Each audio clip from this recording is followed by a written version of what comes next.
যারা বাস্তবে জ্ঞানী তারা যখন বছর চলে যায় তখন তারা আফসোস করে যে আমার এই জীবনে এই একটা বছরে আরো কিছু করার প্রয়োজন। যারা ব্যবসায়ী দেখবেন তারা জুন মাস আসার আগে আগে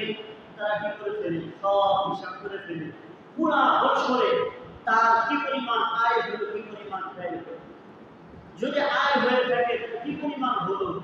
আর কি পরিমাণ হওয়া দরকার ছিল, কোথায় তার ঘাটতি আছে, কোথায় তার কমতি আছে, কোন ছায় তার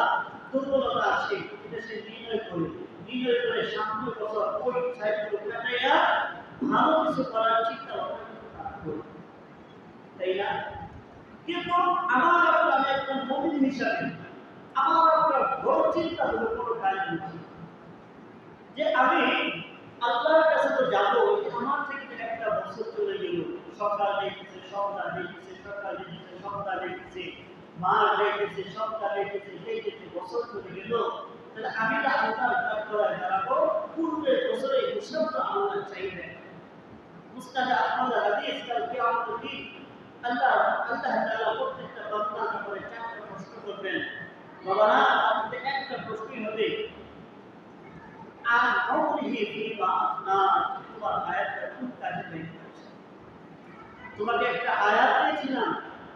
রাতের পর দিন, দিনের পর রাত, এরপর করতে করতে বছর, সপ্তাহের পর মাস, মাসের পর বছর, বছর দেখতে দেখতে তোমাকে 60 বছর 70 বছর একটা আয়াত দিয়েছিলাম, এই আয়াতের দিকে তুমি কোন কাজে ব্যয় করেছো, আজকে তুমি জবাব দিতে হবে।